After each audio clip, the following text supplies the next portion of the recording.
दुनिया का सबसे बड़ा एजुकेशन चैनल मेरा है, इसके बावजूद ये कहते दुनिया का सबसे बड़ा एजुकेशनल चैनल है खान सर का, लेकिन उसके बावजूद भी आप जरा इनकी तथ्य विहीन बकवास बातें सुन लो अंबेडकर जी से रिलेटेड। मतलब बिल्कुल ही इमोशनल टॉयलेट कर दिया इन्होंने, वो भी कॉन्सेंट्रेटेड लेवल्स में।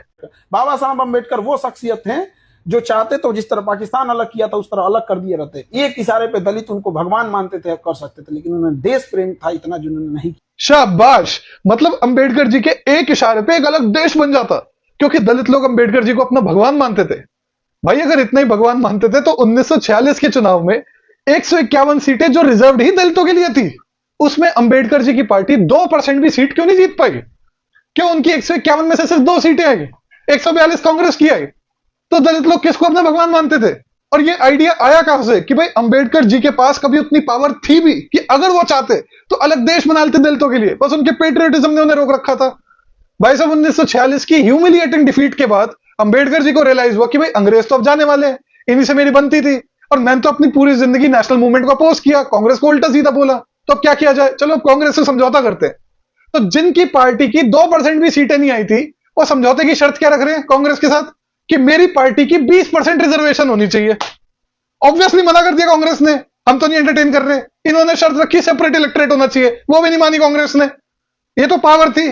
और जहां तक पेट्रियटिज्म की बात है, भाई आजादी मिलने से कुछ महीने पहले तक अंबेडकर साहब क्या बोल रहे थे कि अगर आजादी मिल गई इंडिया को तो ये बहुत बड़ा डिजास्टर हो सकता है इंडिया के लिए। जाके बीबीसी की डॉक्यूमेंट्री देख लो, क्या कह रहे हैं कि लेबर पार्टी स्टूपिड पार्टी है कि उन्होंने एकदम से आजादी क्यों दे दी देश को, और थोड़ा डिले करना चाहिए था। लंदन में गोल में सम्मेलन में बैठ के रैमजे मैकडोनाल्ड के सामने, रैमजे मैकडोनाल्ड ने अलग क्षेत्र दिया था दलितों को। ये कोई पढ़े 1932 में अलग क्षेत्र दलितों को दिया था, जिस तरह 1909 में मुसलमानों को अलग क्षेत्र दिया था उस तरह दलितों को दिया था। भीमराव अंबेडकर साहब जिन्होंने अस्वीकार कर दिया था, उन्होंने कहा कि मुझे अलग क्षेत्र नहीं, मुझे आरक्षण चाहिए। मैं दलितों को अलग नहीं बल्कि उत्थान करना चाहता हूं, इन्हें अलग करने नहीं चाहता। दिखा भाई हमें कहां मिला अलग क्षेत्र मुसलमानों को 1909 में, कहां मिला अलग क्षेत्र दलितों को 1932 में, कहां ऑफर किया गया था उनको? अरे भाई सेपरेट इलेक्टोरेट ऑफर किया गया था, जिसके पक्ष में थे अंबेडकर जी, जिसको अपोज किया था गांधी जी ने with fast on to death. मैं ऑलरेडी सेपरेट इलेक्टोरेट पे वीडियो बना चुका हूं जिसके ऊपर प्रलाप किया जाता है अंबेडकराइट्स द्वारा। आज तक कोई अंबेडकराइट इन्फ्लुएंसर उसका जवाब नहीं दे पाया, जाओ जाके वीडियो देख लेना। और रही बात अंबेडकर जी क्या चाहते थे, वो उन्हीं के मुंह से सुन लो, बीबीसी के इंटरव्यू में से। First of all, my contention was this, that for 5 years, you see, we live separately from the Hindus, with no kind of intercourse or intercommunication, you see, of a social or a spiritual sort.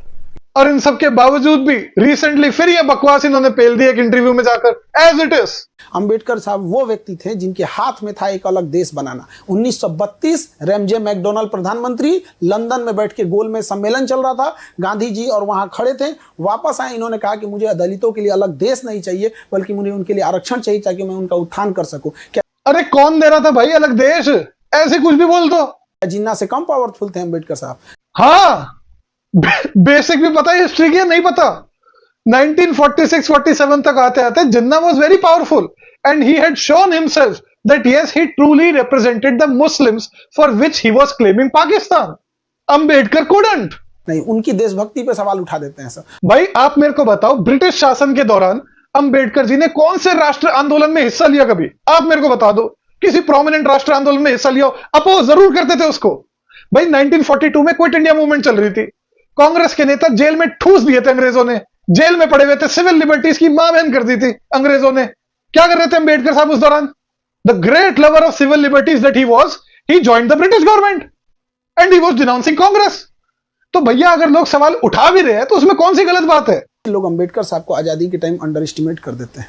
जिसने संविधान लिखा है, जिस संविधान की आप शपथ लेते हैं, उस संविधान के निर्माता को आप पूछते तक नहीं है संविधान जब देश बनता है तो।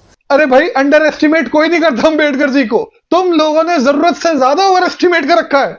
अभी बताया 1946 के चुनावों में जो 151 रिजर्व सीट है दलितों के लिए, उसमें 2 सीटें आर्यन की पार्टी की।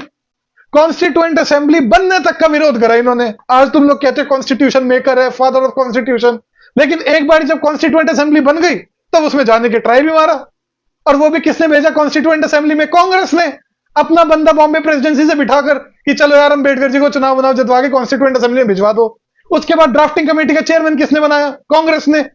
इसने फांसी डाली थी कांग्रेस के ऊपर। पूरी जिंदगी तो तुमने अपोज करा कांग्रेस को।